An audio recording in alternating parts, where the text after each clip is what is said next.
Nah itu ya, saya berharap semoga dipahami perbedaannya.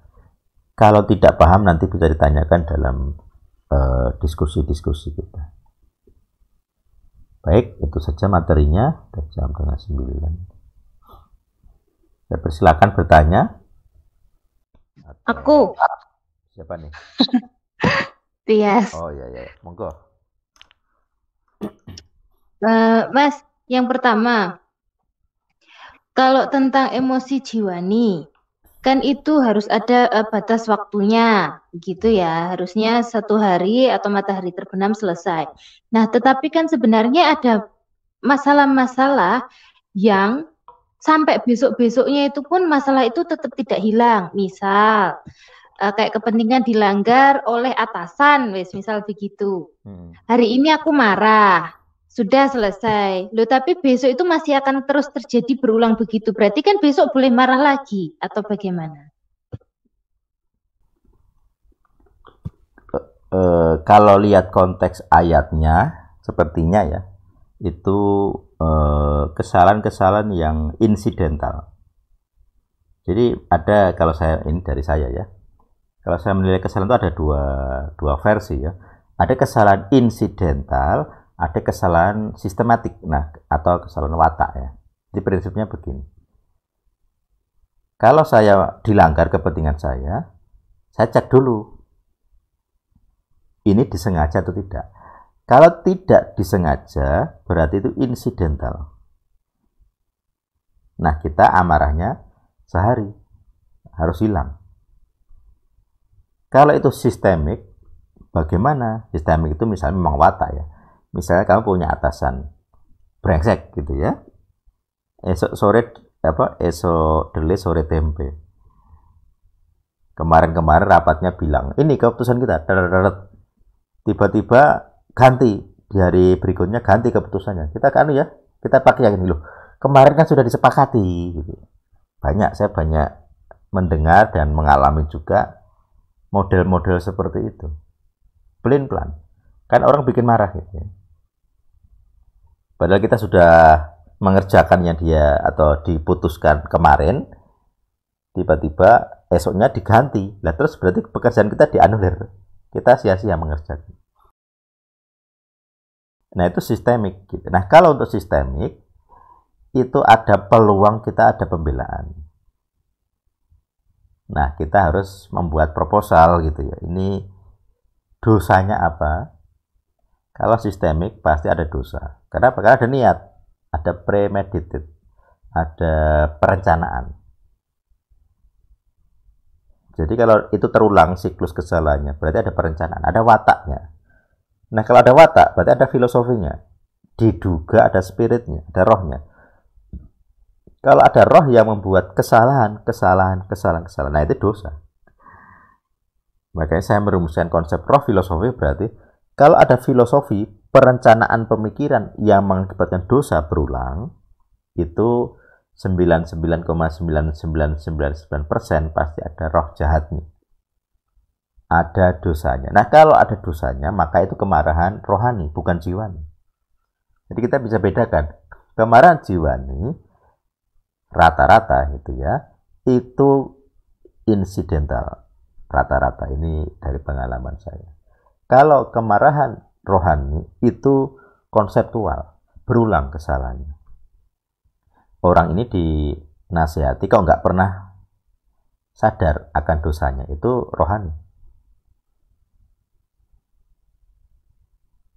Karena seringkali ketika orang kita menasihati kan kita tidak punya kepentingan yang dilanggar. Kalau kita punya kepentingan dilanggar, terus kita protes, itu statusnya bukan menasihati. Itu protes gitu. Protes itu bukan menasihati. Kalau orang menasihati, dia tidak boleh punya konflik kepentingan. Kayak saya dulu, ya ada 2 atau 3 kasus ya ini di tentang pemuritan ya. Asmara ya. Jadi ada adik rohani konsultasi dengan kakaknya, kemudian dikomentari oleh sang kakak ini, kayaknya kamu nggak cocok deh sama dia. Disuruh putus gitu. Kemudian ternyata sekian waktu, loh kok jadian sama mantanku. Artinya itu bukan nasihat. Jadi ketika dia menasihati adik rohaninya untuk putus, itu punya kepentingan dia. Mau mengambil pacarnya. Saya mendengar 2-3 kasus seperti itu. Artinya ini kita bisa bedakan ini, kalau orang bicara punya kepentingan, berarti bukan rohani, itu jiwani. Nah, dalam kasusmu itu dilihat. Satu, kepentinganmu apa yang dilanggar, itu pasti jiwani. Yang kedua, rohaninya di mana? Rohaninya adalah kalau ini sistematik, kalau ini disengaja, kayak misalnya saya sering marah gitu ya. Kenapa orang kalau nambal jalan selalu kurang cerdas gitu. Sudah nambalnya beda ketinggian, jadi 1 cm seringkali sangat tebal dari jalan gitu. Kan kelihatan sekali. Harusnya kan datar. Kenapa nggak bisa datar gitu? Kenapa kalau nambal jalan tidak bisa sedatar yang lama? Terus dalam hitungan bulan, pernah itu aku mengamati 1 bulan jalan ditambal, jebol lagi. Padahal kan itu siklus programnya kan setahun, belum tentu lebih cepat ya. Seringkali 2-3 tahun baru ada proyek penambalan. Itu dalam sebulan bisa jebol. Padahal itu perencanaannya kan 5 tahun, 2 tahun, 3 tahun. Berarti ini ada rohnya, ada perencanaan supaya gagal. Entah dengan korupsinya, entah apa sistem kerjanya, aku juga nggak tahu. Tapi kalau kualitasnya seperti itu, berarti ini ada spiritnya, ada watak busuknya, ada roh filosofinya. Nah, ini rohani. Jadi kalau saya marah dengan hal-hal seperti itu, kepentingan saya dilanggar, iya ada, tetapi itu tidak murni jiwani gitu ya. Karena apa ya istilahnya ya? Ada sistem wataknya, ada peran roh filosofinya, ada perencanaannya. Kegagalan-kegagalan yang saya amati itu perencanaannya, bukan insidental, bukan kelalaian istilahnya. Ini kesalahan yang disengaja. Kalau kesalahan yang disengaja itu bukan kesalahan namanya, itu kejahatan statusnya. Kalau kesalahan atau kelalaian itu kan kalau nggak disengaja. Misalnya orang naik kendaraan, dia mau nabrak terus ngerem, ternyata remnya blong, itu tidak bisa disebut kejahatan. Dia udah niat ngerem, dia berniat menghalangi terjadinya kecelakaan, tetapi ngeblong tiba-tiba gitu ya, karena dia entah tidak ngecek atau mungkin tiba-tiba ada orang iseng. Kan pernah kan ada kasus misalnya selang remnya digunting, kan ada juga dirusak gitu oleh orang gitu ya, terjadi kecelakaan. Jadi itu yang salah yang penjahat yang melakukan perusakan sistem remnya. Tapi dia sendiri tidak bisa dianggap sebagai penjahatnya, tidak bisa. Gitu ya. Makanya saya selalu melihat motivasinya. Orang melakukan ini kepada saya, motivasinya apa? Kalau saya bisa melihat ada motivasi kejahatan dan niat gitu ya. Kayak dulu saya mencoba mengenali kenapa orang memperlakukan saya A, B, C gitu. Tuhan membuka pintu informasi. Ada orang yang ngaku. Biar saya itu memang merasa malu, pengen mempermalukan saya di depan umum. Ada. Kata-kata itu ada. Saya tidak mencari info. Orang itu kelepasan ngomong sendiri. Akhirnya saya bisa menilai, oh ternyata ada niat. Kalau ada niat berarti ada roh filosofinya. Nah, disinilah ada kejahatan atau dosa. Kalau ada kejahatan atau dosa, maka kita, atau saya waktu itu ya, ada peluang dibela Tuhan. Karena orang-orang ini jahat, sengaja berbuat jahat, sengaja ingin mempermalukan saya. Berarti kan dia premeditated, merencanakan kejahatan. Nah, itu berarti ada dosanya. Jadi kepentingan saya dilanggar, iya, tetapi ada unsur, kalau saya marah ya, ada unsur kemarahan yang rohani. Jiwa saya marah, dipermalukan. Tetapi ternyata ada sebagian amarah yang rohani, tidak hanya jiwani. Karena saya marah ketika ada melihat, oh ini kok kejahatan terorganisir ini. Ini sengaja ini. Di planning. Seperti serangan terkoordinasi. Ada rencananya. Supaya saya ini, maka kita melakukan ini. Nah, dalam kasus seperti ini, Tuhan akan membela yang tidak adil, yang kemarahan rohani. Nah, nanti dalam kasusmu dilihat, kamu beri batasan sendiri. Amarah jiwani saya itu batasnya apa? Yang jelas pasti ada kepentingannya. Kalau amarah rohani, berarti saya harus melihat ini dosanya apa. Kita menilai, legal groundnya dinilai. Ini terencana atau tidak? Kalau terencana, siapa yang merencanakan? Orang itu atau yang lain? Nanti karena ya Tuhan itu kan hitam putih ya. Kalau Tuhan menghukum, tidak mungkin tidak adil. Kalau kita marah-marah ke orang itu, terus ternyata kok dia tidak dihukum Tuhan ya? Kenapa? Berarti amarah kita jiwani, nggak ada powernya, nggak ada kuasanya. Karena kita salah, tidak setimpal dengan kejahatan. Ternyata yang salah orang lain. Jadi di hadapan Tuhan, yang pantas dihukum oleh kejahatan itu orang lain, bukan dia, bukan pelakunya. Jadi kita sudah marah-marah besar ke pelaku, tapi di hadapan Tuhan bukan. Dia tidak setimpal dengan amarah. Nah, makanya kita perlu belajar mengenali sistem keadilan. Dia kontribusinya seberapa? Pantas nggak saya marahi? Dalam kasus tadi, pantas nggak si bapak ini saya gebuki gitu ya? Saya pisauin. Ketika saya melihat, wah ini nggak pantas ini. Satu, udah tua gitu ya, nahan bobot motor yang bapak saya saja tidak mau pegang. Bapak saya nggak pernah mau geser motor saya, berat. Ini usianya mirip-mirip, yang pasti 60 ke atas lah. Nah, ketika dia memberi solusi tadi yang saya bilang tadi, aku bilang, wah ini Tuhan ini bekerja. Bapaknya nggak murni salah ini, bapaknya menjalankan tugasnya untuk parkir. Dia juga tidak tahu bahwa remnya blong, gitu kan. Jadi dia orang yang berada pada posisi yang salah. Jadi kalau dia tidak menggeser motor saya, nggak kena dia, nggak kehilangan uang untuk bayar ngelas itu ya. Jadi awalnya saya, kalau misalnya saya harus bayar kelas ya nggak apa-apa gitu ya. Saya tidak punya amarah sama sekali. Tapi ketika dia mengeluarkan uang ya oke gitu. Jadi maksudnya kalau pun saya harus bayar, sebenarnya saya fine-fine saja, tidak masalah. Karena saya melihat gitu, ini cara-cara Tuhan soalnya. Jadi kalau saya marah ke dia, ini salah ini, saya melanggar hukum Tuhan. Tuhan sedang ngomong, stangmu itu harus ganti besi gitu. Kira-kira cara saya menafsir begitu. Nah, dalam kasus kita dilanggar kepentingan kita dan kita marah, coba cek, ini jiwani atau rohani. Kalau saya jiwani, saya batasi sehari saja. Nanti kalau dia berbuat dosa lagi, ya marah lagi tidak apa-apa, tapi batasi. Pokoknya ada batasnya, batas waktu ini untuk ngerem ini. Nah, kalau dia siklusnya terus-menerus, nah itu watak. Nah, kalau watak ada dosa berarti, ada roh filosofi. Di wataknya itu ada rohnya. Kalau kita menyalahkan orangnya 100%, juga tidak bisa. Ada rohnya. Pelaku dosanya tidak murni dia, itu kelompok. Makanya dalam kasus pembunuhan, misalnya kayak kasusnya Yosua Simanjuntak itu ya, tidak semua pelaku itu kan mendapat hukuman yang sama.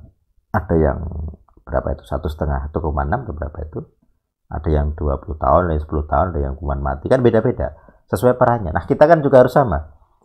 Kalau saya menilai orang brengsek gitu ya, saya lihat dulu ini brengseknya ini murni orangnya atau spirit. Kalau wataknya brengsek, terus kemudian kita melihat itu pengaruh roh kejahatan di dalam otaknya, roh filosofi yang mengendalikan pemikirannya. Kalau kita nyalahkan orang yang murni kan tidak bisa, kita nggak adil. Di hadapan Tuhan tidak adil itu. Sama seperti kalau kalian juga punya salah kepada orang lain. Terus kemudian orang lain itu marah ke kalian, ya sama, Tuhan akan melihat. Kalian tuh melakukan kesalahan itu kelalaian atau sengaja. Kalau kalian sengaja melakukannya, apalagi dengan tujuan tuh menjahati, melukai atau mendatangkan kecelakaan gitu ya, atau egois, merampas gitu ya, Tuhan tidak akan membelamu gitu, karena ada dosanya sampai kalian pengakuan dosa. Nah, gitu. Makanya saya sering bilang dalam metode doa Kohen, itu paling sulit kalau kepentinganmu dilanggar. Kenapa? Lah kamu punya amarah jiwa nih. Ini pelaku, ini merugikan saya. Kok bisa-bisanya saya disuruh pengakuan dosanya dia sebagai dosa saya? Ya siapa yang mau? Ya wegah gitu. Makanya kalau menggunakan doa Kohen, doa-doa yang model terutama yang cabut paku ya, itu doa yang kualitasnya paling tinggi dalam yang saya tahu. Kenapa? Itu doa penebusan. Kamu bukan pendosanya, tapi di hadapan Tuhan kamu itu pendosa. Ya pengakuan dosa kamu. Sama seperti Yesus. Yesus apakah berdosa? Tidak. Tapi yang dihukumkan tubuhnya.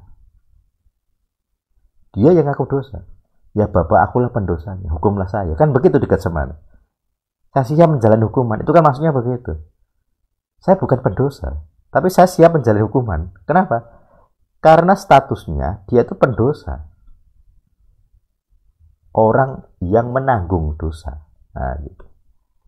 Jadi di hadapan Tuhan, kalau ada dosa, kan harus ada yang membalas, harus ada keadilannya, harus ada hukumannya. Nah, ketika penebus ini datang, apakah algojonya akan mikir, oh ini bukan yang pelaku? Tidak bisa. Bagi algojo ini pelaku. Tidak ada urusan dengan tanda petik belas kasihan, karena itu hitam putih. Kalau kamu datang sebagai penebus, ganti nyawa dari orang itu, ya kamu saya potong kepalamu. Statusmu itu pendosa di hadapan saya, di hadapan algojo. Gitu.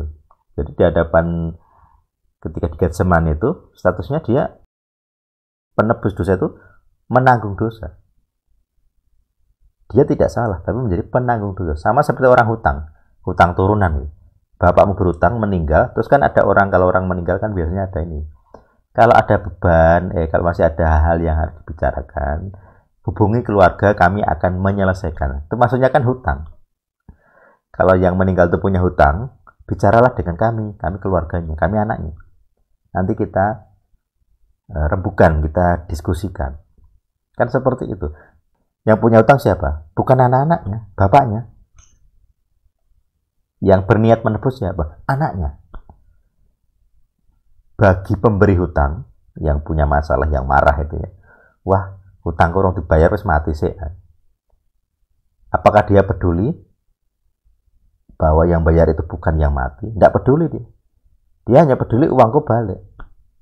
Bapakmu sudah membawa uangku, tidak kembali sampai mati. Dan aku merasa dirugikan, jadi aku menuntut supaya uangku kembali. Karena bapakmu nggak bisa lagi, ya kamu anaknya, ahli waris. Nah begitu. Penanggung dosa itu begitu. Penanggung hutang itu. Menjadi Kohen itu juga sama. Makanya orang menggunakan doa Kohen sudah selesai dengan amarah jiwani. Kalau nggak selesai nggak akan mau. Orang sudik lah, siapa mau. Bukan pendosa disuruh ngaku salah. Lawang hanya pengakuan yang tidak berdampak saja orang nggak mau. Gue nyolong pelem ya, misalnya. Kamu mencuri mangga ya? Dia tidak melakukan, dia tidak merasa melakukan. Tapi dia jadi kambing hitam. Wah, marahnya luar biasa. Bukan saya. Di lingkungan kerja kan juga sering begitu. Ada banyak orang sikut-sikutan gitu ya. Jadi cara menyingkirkan orang kan kalau di lingkungan kerja kan dikambing hitamkan. Dipojokkan, dikambing hitamkan. Paling halus itu di non-job-kan gitu. Jadi tidak diberi pekerjaan. Itu kan orang malah merasa gitu, kok aku dianggur gitu ya. Nah, malah terhina gitu. Akhirnya keluar sendiri. Karena perusahaan tidak mau memecat, maka dibuat sistematik psikologi supaya dia keluar sendiri biar gak ngasih pesangon. Itu trik-trik para HRD kan begitu. Jadi gitu ya, bedakan antara kesalahan kelalaian insidental plus kesalahan-kesalahan yang sistematik, ada wataknya, ada koordinasinya, ada niatnya, dan niatnya itu jahat ya, bukan sekedar kelalaian gitu. Jadi kalau ada kejahatan, ada rencana jahatnya, berarti itu pantas dihukum Tuhan. Kalau itu kelalaian, rata-rata Tuhan tidak menghukum. Karena kita pun juga sama. Kalau kita menggunakan standar yang sama, itu kan juga gitu. Kalau kita melakukan kejahatan, Tuhan akan menghukum kita. Kalau kita kelalaian, melakukan kelalaian, kita akan diberi belas kasihan. Prinsipnya begitu. Ada pertanyaan lagi atau feedback?